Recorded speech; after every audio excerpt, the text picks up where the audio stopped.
Here's a little fix that I've been meaning to do for a while. This is the case for a pair of Celestron 11 by 80 astronomy binoculars dating from the mid-1980s. I actually got these to watch Halley's Comet, which then turned out to be a little bit of a disappointment. But it was a good thing I had the binoculars though, because it was fainter than expected. Anyway, what has happened here is that the lid has fallen out of the retaining ring that holds it to the rest of the case. Now, I tried once before to glue it back in. It didn't hold very well, and I've realized I had to do a little bit of disassembly to get it back together, and I just wanted to share real quick how I did that. This thing's a classic. I was just going to toss it and get a Pelican case with some pick and pluck foam, but I figured I'd have one more shot at preserving the original case because they're kind of unique and they don't make them like this anymore. The way this is built is none too sturdy, but it's held up for a while. This is basically layers of laminated cardboard and some leatherette and a few bits and bobs of metal hardware, rivets and buckles and the like. So this whole lid is just 3 layers of laminated cardboard with a leatherette top. This is nothing more than a hoop, like a hat band of cardboard with leatherette glued over it. The main case is a little sturdier. I don't know what the main material actually is. The way this was built, and this is why my first fix didn't take, is that the lid is just held into the ring here by a little lip of maybe 5 millimeters wide of the leatherette fabric. And all of the gluing of the originally was just done with a rubber contact adhesive. It's actually still pretty sticky in the middle, but it lifted around the edges and allowed this lip to escape.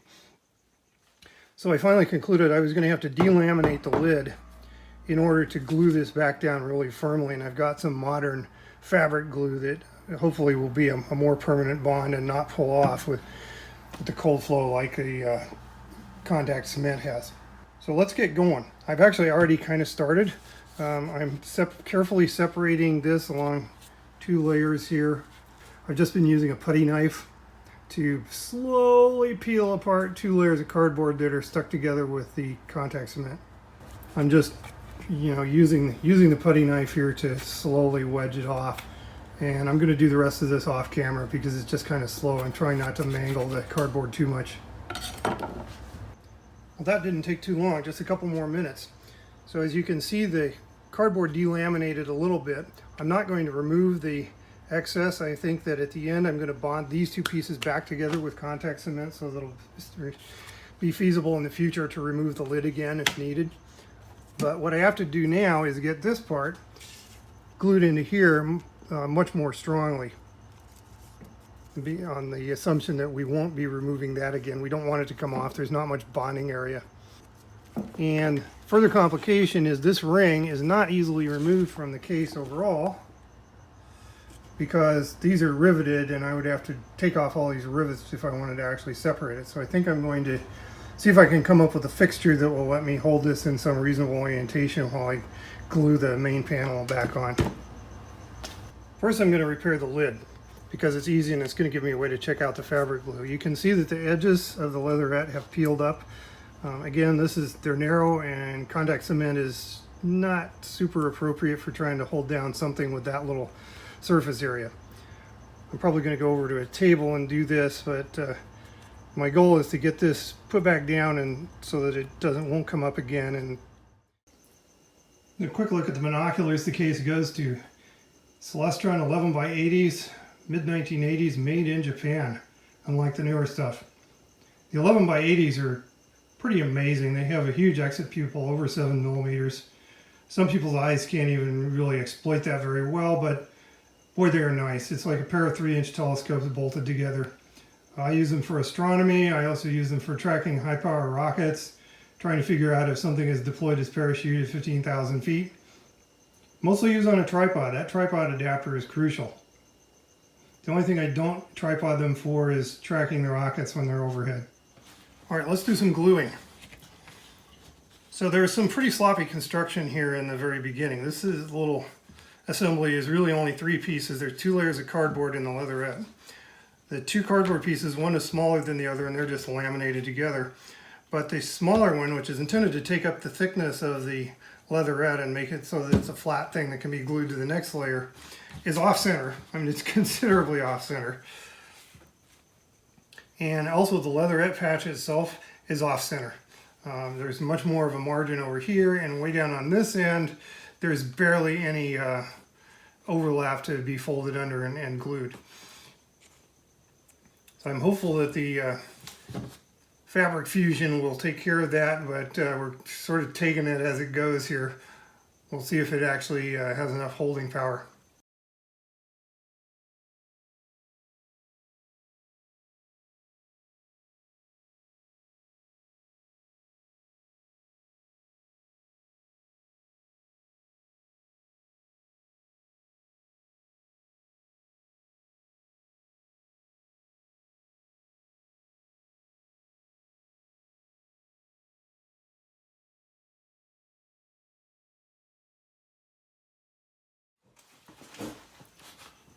Well, the fabric glue didn't work.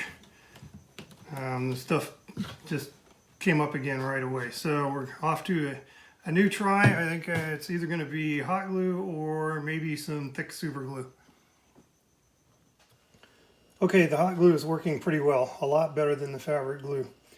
I realized I really shouldn't try to use any kind of super glue on this because it would permanently harden the leatherette fabric. So that one's off the table. I've ordered some Pliabond, which is a contact cement, and I'm going to use that to laminate things back together to put this lid onto the lower base plate. But for now, it's hot glue. It's holding the edges down pretty well despite the thin amount left to bond. So let's continue. We'll go time lapse here.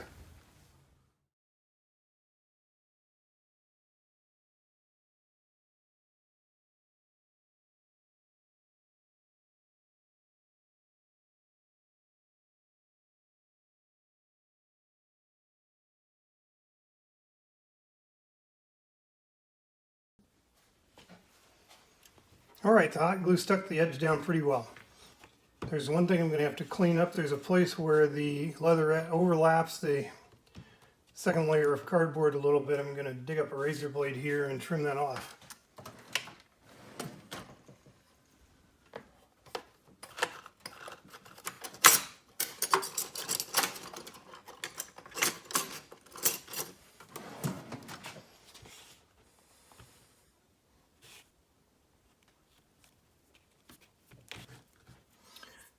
Strings everywhere. Hot glue is not my favorite adhesive, but it does have its uses. It's stringy and it's a little too hot when it comes out of the gun to touch, so you have to wait just a critical few seconds before you can push things down with your fingers and remove the excess that squirts out. But I think in this case it's going to do the job. It should permanently hold these edges down. So this piece is done, and we are ready to move on to getting the other plate bonded into the loop of material that holds it to the rest of the case. All right, this top cover of the lid is done, and I'm ready to go work on mounting the thicker piece of the lid back to the rest of the case, which is probably going to use hot glue because it's another thin flange of leatherette material that needs to be glued down around a narrow lip. One more comment on this project, hot glue guns. It is really hard to find a decent one. I've probably thrown 2 or 3 of these away just for being too janky. I used to have a much smaller one and where it would just fall over off the wire bail because the bail was narrower than this and the weight of the cord would just pull it over, and it also took like 5 minutes to get hot enough to flow any glue. This is a dual power one, 60 watts and 100 watts. I tend to use it on the higher setting just because it'll fire up faster. Once it's going, you can turn it down. But nonetheless, this is still just a generic Chinese hot glue gun. Doesn't seem to be easy to get anything better. I do use Gorilla brand glue sticks, and I have found them to be somewhat better than others, a bit less stringy and gives you some extra working time. All right, we have a couple things to take care of here. This frame consists of a piece of pretty stout fiberboard with leatherette folded around the bottom edge, and this is delaminated considerably around this edge of the rim and a little bit over here. It's pretty well stuck down in this sector. And we also see that the cardboard has torn right here. But I think after I glue this down, it will take care of that and it won't be an issue, since we'll be gluing this in as well, providing it dimensional stability.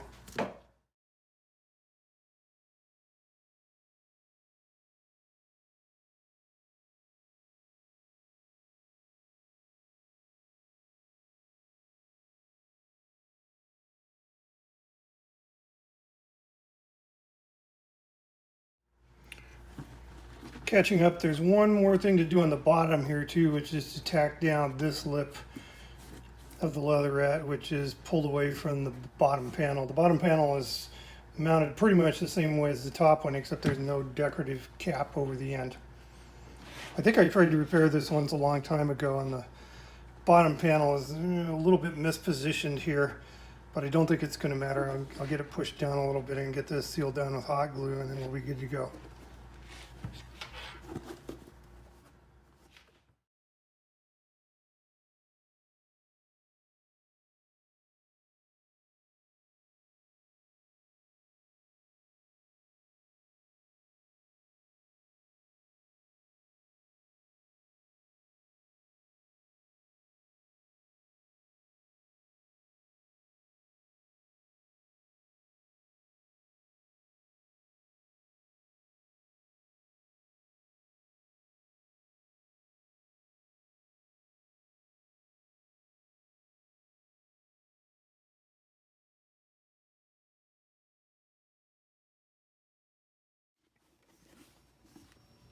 Okay, we're getting there. One space left.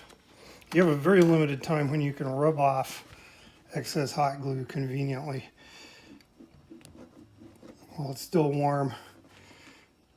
I'm going to have to do some very judicious X-Acto blade trimming over here to get some of this excess glue off.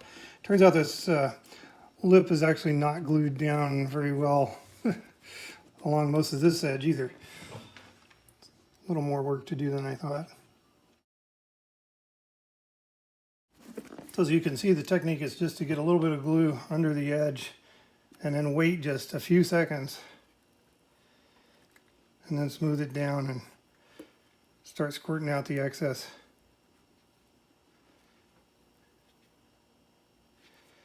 Basically, if I'm doing a couple inch segmenter here, but by the time I'm down to the end of the segment applying the glue, the first part is almost ready to go. And right about at this stage is where you can rub off the excess glue.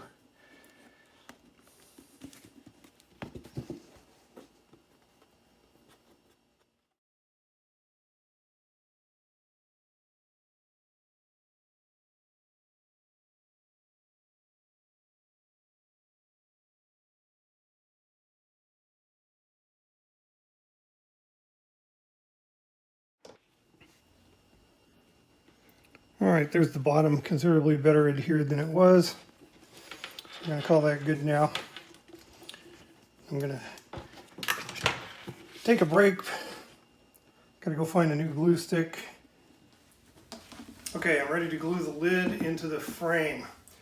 This is going to be a little bit of a finicky job, so I'm going to time lapse it. What I have to do is get the leatherette pulled up as much as I can while keeping the cardboard rim of the frame here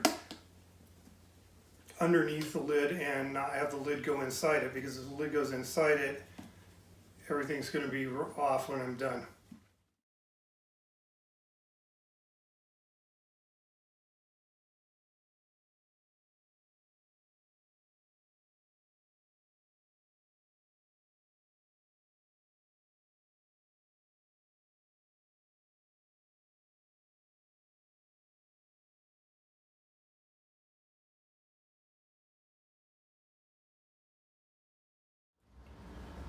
The lid is back on, and I think it looks pretty decent. Everything lines up inside and out, so we're just ready to glue the top back on. I will off camera clean up the residual hot glue just a little bit more, and I'm going to probably wait for my plyo bond to show up, because this is an area bond and that's really best suited to a contact cement anyway. Hot glue would be rather difficult because some of it would be cooled before you had the rest of it on. So that's it for now. There's going to be a few days delay and then we'll do the wrap up. But this went pretty quick. Thanks. Here's what we're going to use to finish the project. Pliabond 25 is just the California version of Pliabond 20 with reduced VOC content. This is a really good sticky contact cement and we're going to use it in just that mode.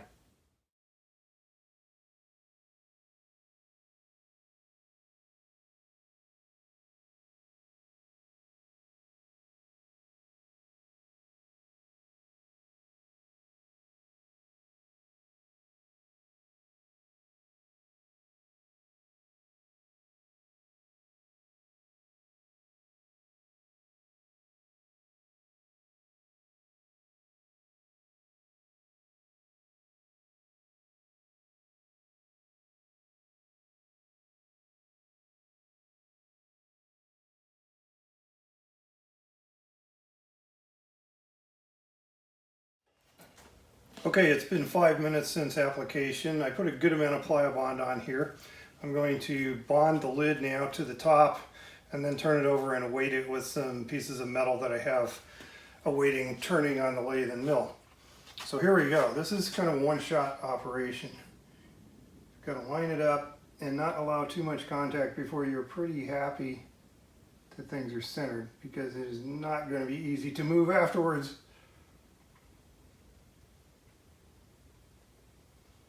Not impossible perhaps, but not very easy. So there we go, it's down. Stick it, the centering looks tolerably good.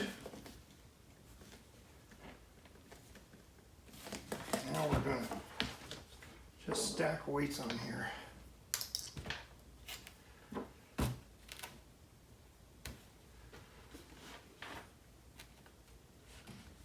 Well, here it is. It's all back together.